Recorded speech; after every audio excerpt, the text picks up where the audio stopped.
2023년 또 첫 번째 또 새벽 예배 함께 하신 여러분 모두에게 하나님의 은혜와 평강과 능력이 여러분들과 함께 하시기를 간절히 축복합니다.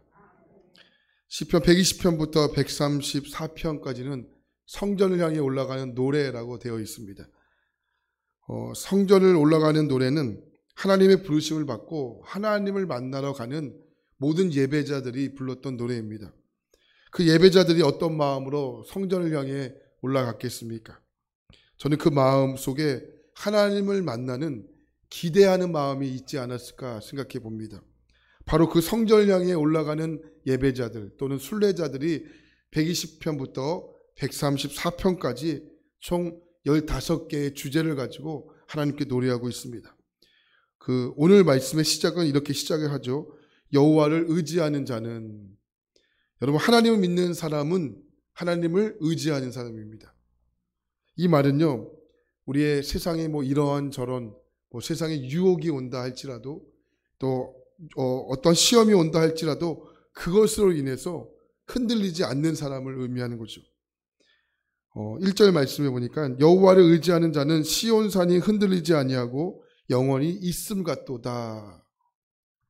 여기 의지하다라는 단어가 히브리어로 바타흠이라는 단어예요. 이 바타흠이라는 단어는 자신을 완전히 내어드려 맡기는 상태라는 동사의 의미입니다. 근데 이 바타흠이라는 단어에는 또 다른 의미가 있는데 높은 산에서 아래로 돌을 굴린다라는 뜻이에요. 여러분 높은 산에 올라가서 큰 돌을 가지고 어깨에 жил머지고 산 아래로 내려온다고 한번 생각을 해보십시오. 여러분 이게 상상이 됩니까? 이거 얼마나 힘들겠습니까? 그런데 여러분 베드로전서 5장 7절 말씀을 보니까 다 염려를 누구게? 주께 맡기라. 그가 너희를 돌보심이다 이렇게 말하죠. 하나님께서 우리가 가지고 있는 큰 돌과 같은 무거운 짐을 누구에게로? 주께로 다 굴려 보내라고 말씀하시는 거예요. 여러분 수영장이나 목욕탕을 가면 이런 문구가 쓰여져 있는 것을 우리는 종종 봅니다. 기중품 보관 안내.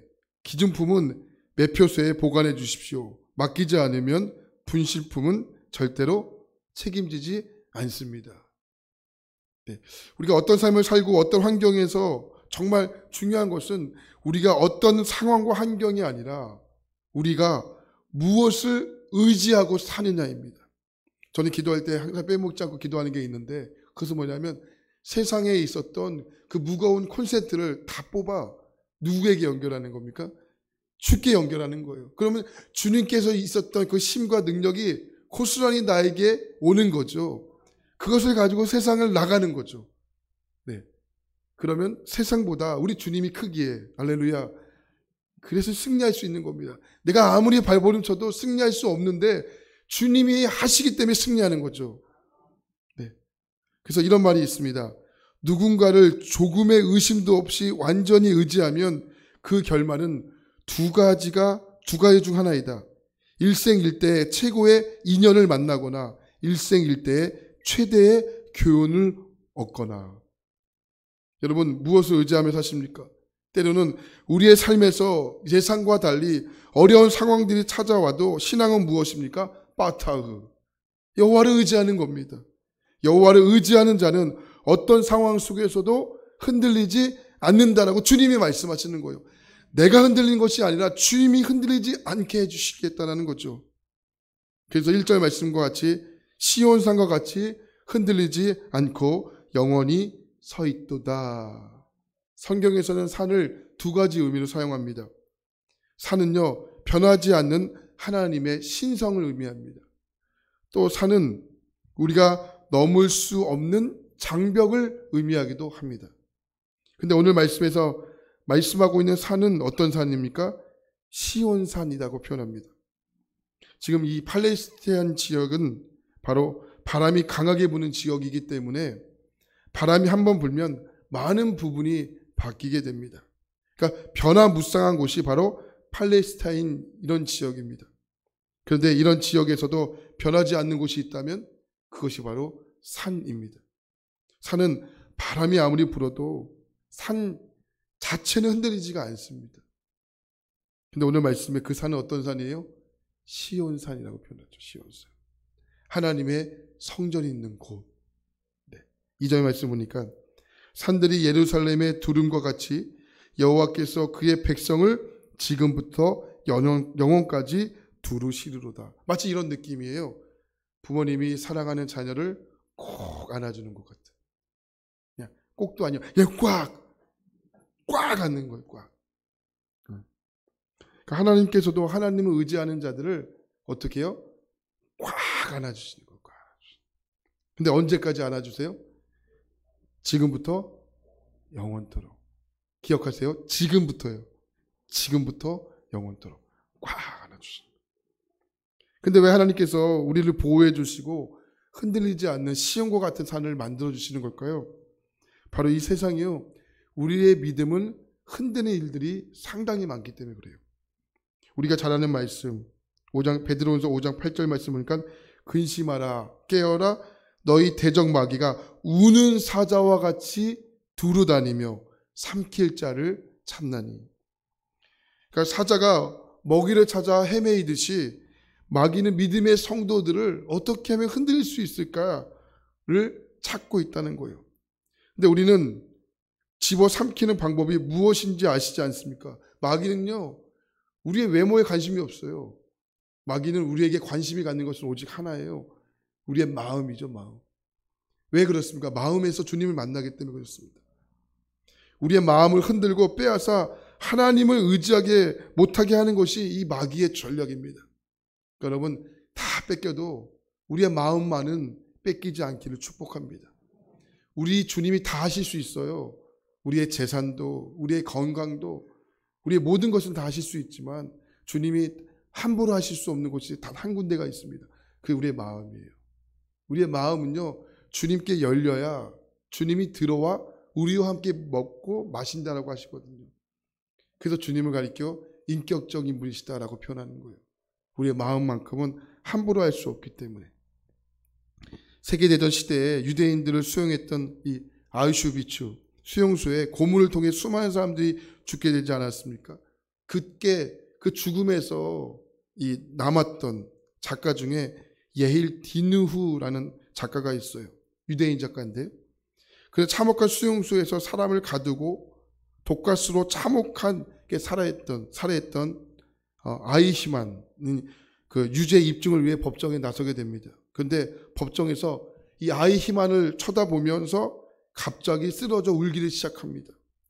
왜냐하면요, 이 아이히만이 이 겉모습이 짐승과 같은 사람으로 변해 있을 줄 알았는데 그런 게 아니었기 때문에 그렇습니다. 법정에서 만난 아이히만의 모습은 악마와 같은 모습이 아니라 마치 이웃집에 있는 아저씨와 같은 푸근한 모습, 주변에서 우리가 흔히 볼 수 있는 푸근한 모습의 사람, 평범한 사람이었기 때문에 그렇습니다. 이때 이 디누휴가 큰 충격을 받아요. 그리고 훗날 미국의 CBS 방송에 출연해 법정에서 느꼈던 감정을 이렇게 표현을 해요. 아이히만을 법정에서 본 순간 나는 두려워지기 시작했습니다. 왜냐하면 나도 그와 똑같이 잔인한 짓을 충분히 저지를 수 있는 존재라는 사실을 깨달았기 때문입니다. 여러분, 마귀가요, 우리의 마음을 흔들고 빼앗으면 우리도 아이히만처럼 되지 말라는 법이 없는 거예요. 하나님 믿는 분들은 물론이고 하나님을 믿지 않는 사람이라 할지라도 하나님을 의지하지 않는 순간 결국 마귀의 영향력 아래 여러분 받기 때문에 그렇습니다. 그래서 마음이 중요해요. 마음은요, 누가 안 봐요. 볼 수가 없습니다. 그래서 마음은 나, 하나님, 마귀만 아는 겁니다. 그래서 무서운 거예요. 그렇기 때문에 절대 여러분, 우리의 마음이 마귀에게 흔들리지 않도록 틈을 보이면 안 된다는 겁니다. 3절 말씀 보니까 악인의 규가 의인들의 땅에서는 그 권세를 누리지 못하리니 이는 의인들로 하여금 죄악에 손을 대지 아니하게 함이로다. 쉬운 성경을 보면 이 말씀을 좀 더 우리가 의미 있게 다가올 수 있는데 읽어드릴게요. 악한 자가 의로운 자를 다스리게 하지 못할 것입니다.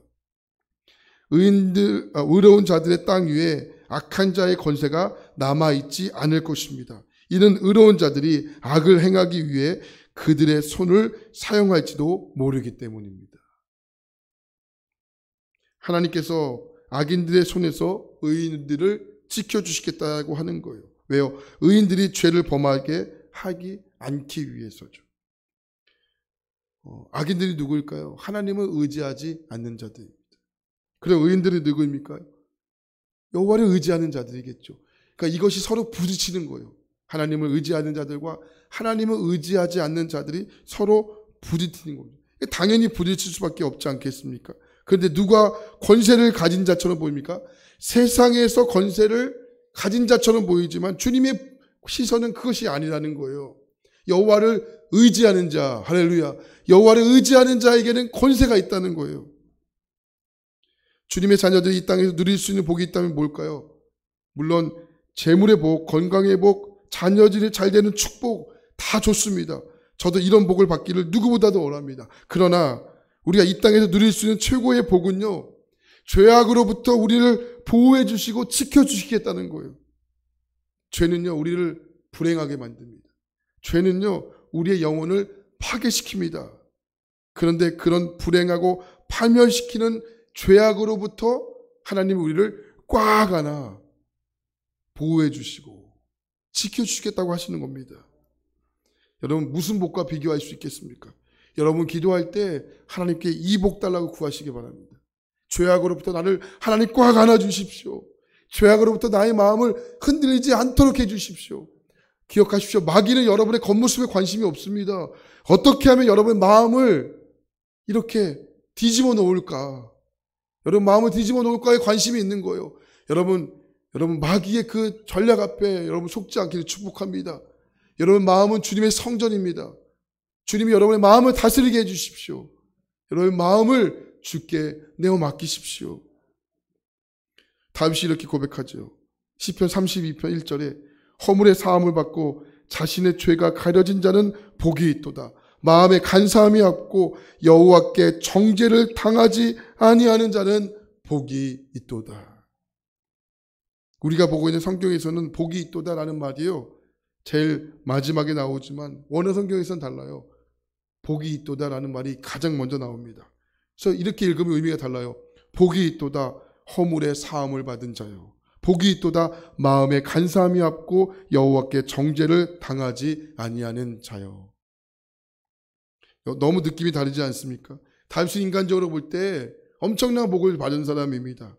왕입니다. 무슨 의미입니까? 자기의 마음대로 다 할 수 있는 사람이었다는 겁니다. 얼마나 많은 복을 받은 사람입니까? 그런데 1절에서 다윗은 복의 의미를 이렇게 얘기해요. 복이 있도다 허물의 사함을 받은 자요. 다윗에게 있어서 가장 큰 죄는 죄가 용서받은 겁니다. 허물의 사함을 용서받는 겁니다. 허물 이꼬로 사함, 죄 이꼬로 가려짐. 죄가 가려진다는 것은 덮어준다는 거죠. 이것이 용서받은 사람들의 어떤 사람입니까? 복이 있는 사람이라는 겁니다. 우리가 다 이 복을 받은 사람 아니겠습니까? 우리가 천국에 가면 분명히 알게 될 것입니다. 내 죄가 가려지고 내 죄가 용서받은 것이 가장 큰 축복이었구나. 이게 천국에 가면 알게 되는 겁니다. 그 자리에는 어떤 복도 의미가 없습니다. 그 자리에는 어떤 복도 비교할 수가 없는 겁니다. 우리가 받은 복 중에 가장 위대한 복은 우리의 죄가 용서받은 것입니다. 하나님의 귀한 여러분, 새로운 2023년 새해에도 여러분 이 복을 다 누릴 수 있기를 소망합니다. 이미 받은 겁니다. 누리셔야 됩니다. 내 죄가 용서받았구나. 그 어떤 것도 이 죄와 비교할 수 없는 거구나. 여러분 이 복을 소유하시고 누릴 수 있기를 간절히 축복합니다. 여호와를 의지하는 자에게 이것을 누릴 수 있는 복입니다. 여호와를 의지하는 자에게 하나님 오늘도 그 자녀를 꽉 안아주시고 보호해 주시고 지켜주십니다. 오늘 여러분들에게 이 놀라운 복들이 다 임하는 이 아침 되기를 원합니다. 오늘 여호와를 의지하는 여러분 모두에게 하나님의 안아주심, 또 하나님의 보호하심이 가득한 2023년 또 오늘 하루가 될 수 있기를 예수의 이름으로 축복합니다. 기도합니다.